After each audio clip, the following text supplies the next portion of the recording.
Hi guys, എല്ലാവർക്കും തൊയ്യബ് മീഡിയയിലേക്ക് സ്വാഗതം. നമ്മളിന്ന് സംസാരിക്കാൻ പോകുന്നത് കുറേ നാളുകൾക്ക് ശേഷം ലൈവ് സ്ട്രീമിൻ്റെ ഒരു സോഷ്യൽ മീഡിയയിൽ ബ്രേക്ക് എടുത്തിരിക്കുക. അപ്പം അതിൻ്റെ തിരിച്ച് വരവ് എന്ന് പോലും മാറ്റങ്ങൾ അനിവാര്യമാണ്. നമ്മുടെ വിഷയം റിയാലിറ്റിയെക്കുറിച്ചും നമ്മുടെ പബ്ലിക്കിനെ കുറിച്ചുള്ള അലിഗേഷൻസ് നിരവധിയും കൊണ്ട് ഉള്ള ഒരു അപ് ടു എന്ന് പറയുന്ന ആ ഒരു സന്ദർഭങ്ങളിലേക്ക് വരെ നമ്മൾ എത്തിപ്പെടാൻ സാധ്യത ഉണ്ടായി എന്നാണ്. നമ്മളൊരു യൂട്യൂബേഴ്സ് എന്ന് പറയുമ്പോൾ അതിൻ്റെ ചങ്ങല വളരെ വലിയതാണ്.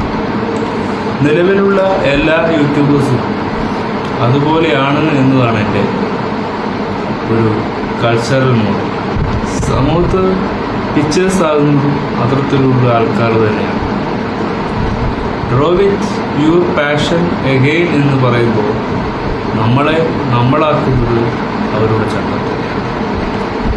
ഏതൊരു വിശ്വാസവും നമ്മളെ മനസ്സിൽ കൊണ്ട് നടക്കണമെങ്കിൽ നമുക്ക് റിയൽ പാറ്റേൺ ഉണ്ടാവും. അതുപോലെ തന്നെയാണ് മനുഷ്യ സാഹചര്യങ്ങളിൽ നിന്ന് തന്നെയാണ് നമ്മളെല്ലാം കണ്ടെത്തുന്നതും കണ്ടറിയുന്നതും. കണ്ടതും കേട്ടതുമാണ് നമ്മുടെ സത്യം. ആ സത്യത്തെ നമുക്കൊരിക്കലും മറച്ചു വെക്കാൻ പറ്റില്ല. അത് നമ്മുടെ മനസ്സിൽ ഹൈഡ് ചെയ്തു. ലൈഫിൻ്റെ ഇഞ്ചുറി എന്ന് പറയുന്നത് നമ്മളെ ഹേർട്ടാക്കുക എന്നതാണ്. സോഷ്യൽ മീഡിയയും യൂട്യൂബൊന്നും ആരെയും കണ്ണീര് പിടിപ്പിക്കുന്ന. ഈയിടക്ക് രേഖ എന്ന് പറയുന്ന ഒരു താരം വന്ന് മുഖത്തടിച്ച പോലെ പറയുന്നു, സോഷ്യൽ മീഡിയയാണ് എൻ്റെ കുടുംബം തകർക്കുന്നു എന്ന് പറഞ്ഞു. ഈ പുണ്യ റമദാൻ മാസത്തിൽ ഞാൻ പറയാണ്, സോഷ്യൽ മീഡിയ ഒരിക്കലും തകർക്കപ്പെടാനില്ല. ഒരു മനുഷ്യനെ കണ്ണീര് കുടിപ്പിക്കാനുള്ളതും അല്ല. അതുകൊണ്ട് തന്നെ അവരുടെ പേരിലോ അവരുടെ ഒന്നിനും നമ്മൾ പോസ്റ്റ് ചെയ്ത് സംസാരിക്കുന്നില്ല. അവരെ പബ്ലിസിറ്റി ചെയ്യുന്നുമില്ല. അതുകൊണ്ടും എനിക്കും എൻ്റെ പ്രേക്ഷകർക്കും കാര്യമില്ല. സത്യസന്ധമായി പറഞ്ഞാൽ നമ്മളൊന്നും ആരെയും വലിച്ചു കീറി ഒട്ടിക്കാത്ത ക്യാരക്ടേഴ്സാണ്. കാരണം വലിച്ചു കീറി ഒട്ടിക്കും. അതെപ്പോഴാണ് നമുക്ക് അവരെ ഷെയ്മേഡ് എന്ന് തോന്നി. ഇപ്പോൾ ഈ ഇടയ്ക്ക് ഒരു പെൺകുട്ടി വേണ്ടാത്ത പറഞ്ഞപ്പോൾ ഒരാൾ ആത്മഹത്യ ചെയ്ത് മനുഷ്യൻ അവരെ തോണ്ടിയെന്നും പിച്ചിയെന്നും പറഞ്ഞിട്ട് അദ്ദേഹം ആത്മഹത്യ ചെയ്തു. അതുപോലെ തന്നെയാണ് ഹ്യൂമൻ ബീങ്സ് ഈസ് ഒരു കണ്ടന്റ് പ്രൊഡക്ഷൻ. അത് ലോകം നിലനിൽക്കുന്ന കാലത്തോളം മുഴുവൻ പണത്തിന് വേറെയും ആവശ്യങ്ങളുണ്ട്. പണം ഇതിനേക്കാളും വലിയ സമയങ്ങളും സന്ദർഭങ്ങളും ഉണ്ടാക്കി.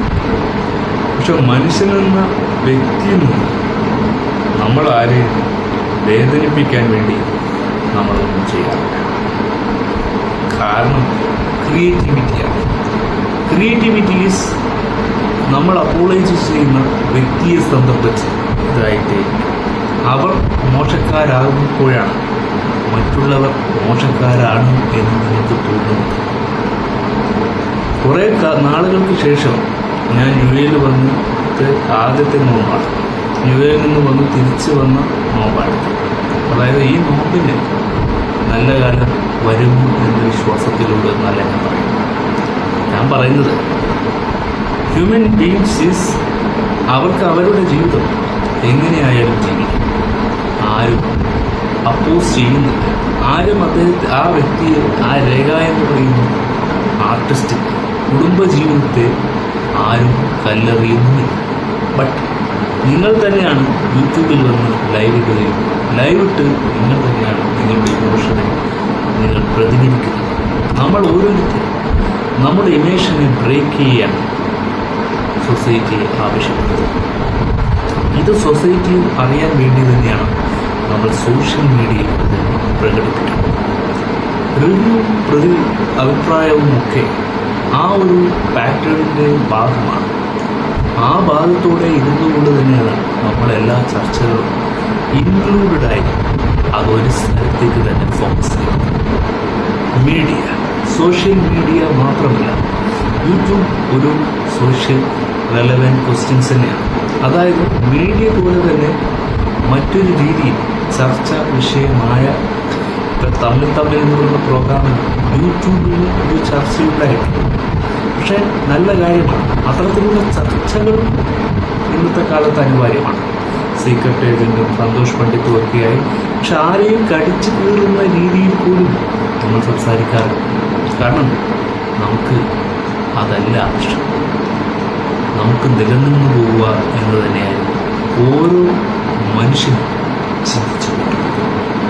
അവന്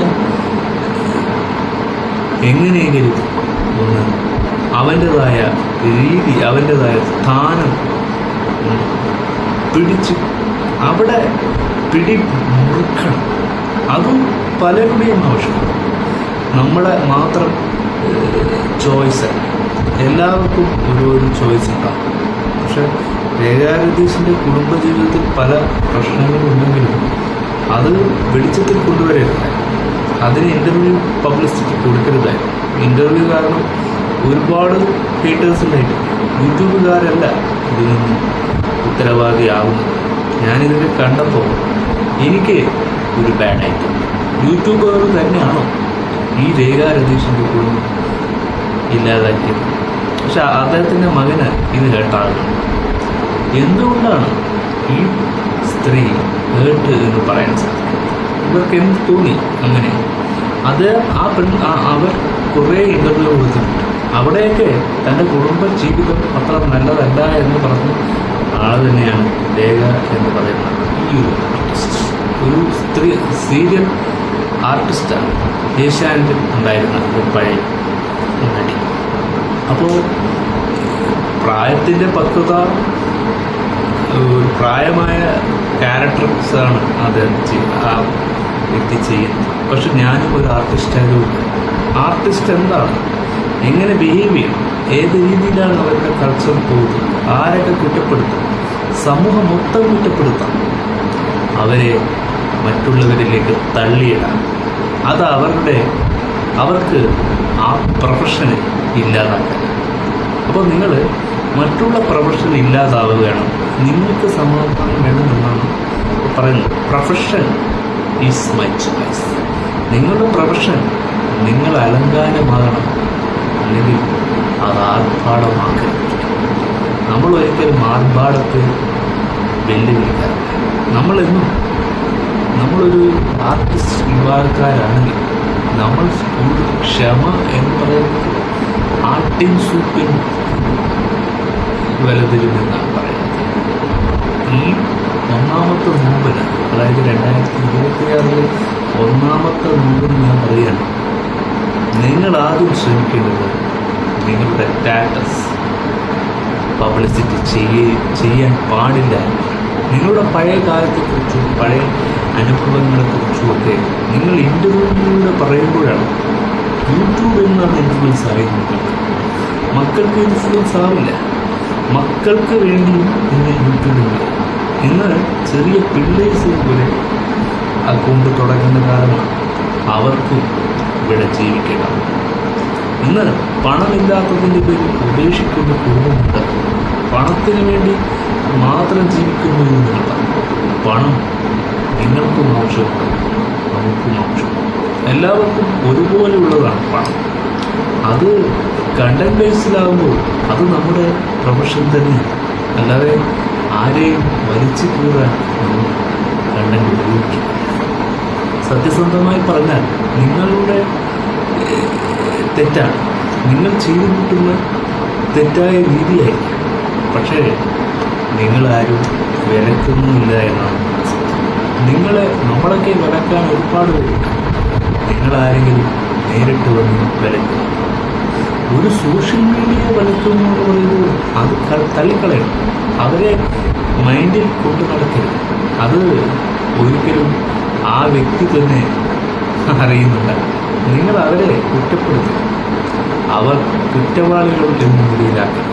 കാരണം നിങ്ങളുടെ ജീവിതത്തിൽ ഏതെങ്കിലും ഒരു രീതിയിൽ നിങ്ങൾ നോക്കുമ്പോൾ നിങ്ങളുടെ കുറവുകൾ നിങ്ങൾ തന്നെ ഉണ്ടാക്കുന്ന കുടുംബമായ പ്രശ്നങ്ങളായിരിക്കും. അത് റിയാലിറ്റിയാണ്. ആ റിയാലിറ്റിയെ പബ്ലിസിറ്റി ആക്കി പൊളിറ്റിക്കൽ പരമായി അതൊരു റിയാലിറ്റി തന്നെയാണ്.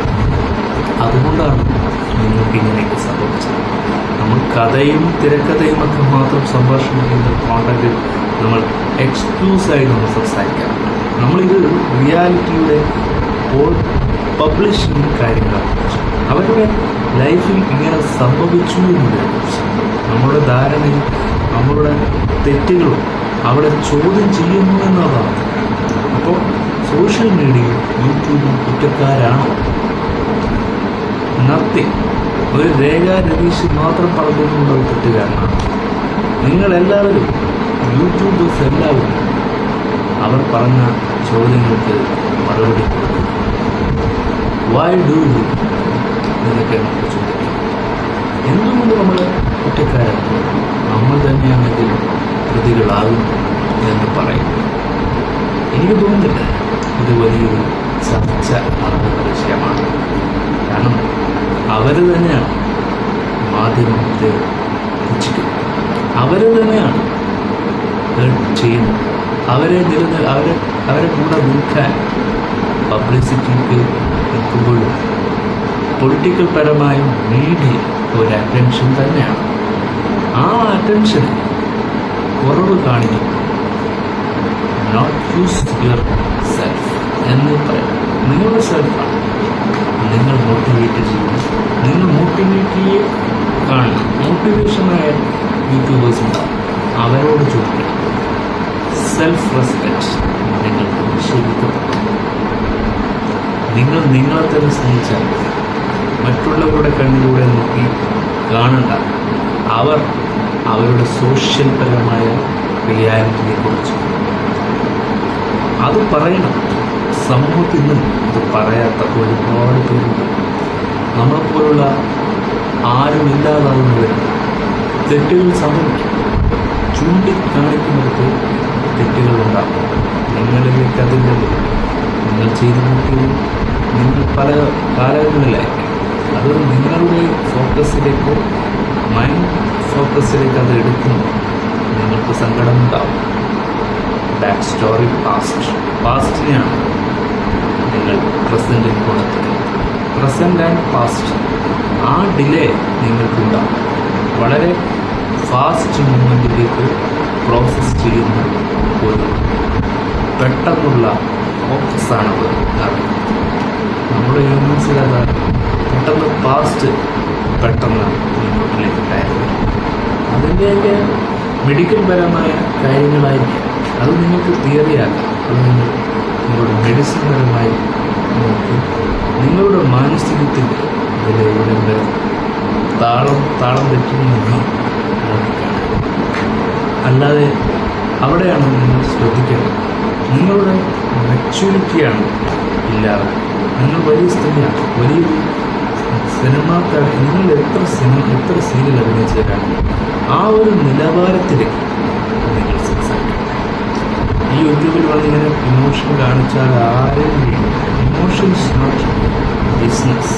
അത് ഇമോഷൻസിലൂടെ ബിസിനസ് ആരും കൊണ്ടു നടന്ന ചരിത്രവുമില്ല. YouTube is a business, completely ഒരു ബിസിനസ്. അല്ലാതെ വേറെ ഒന്നുമില്ലാതെ ഇത് ഒരു രൂപ പോലും ഇല്ലാതെ ഇടുന്ന ബിസിനസ് ഒരു ഏണിങ്സ് തന്നെയാണ്. ഇതിന് പകരക്കാരനില്ലാത്ത സ്വന്തമായി നിലനിന്ന് പോകാനുള്ള ആവശ്യങ്ങളായി അതിന് റിയാക്ട് ചെയ്യാൻ പലരും ഉണ്ടാവും. പലർക്കും അത് ആവശ്യമാണ്. You choice your life. By.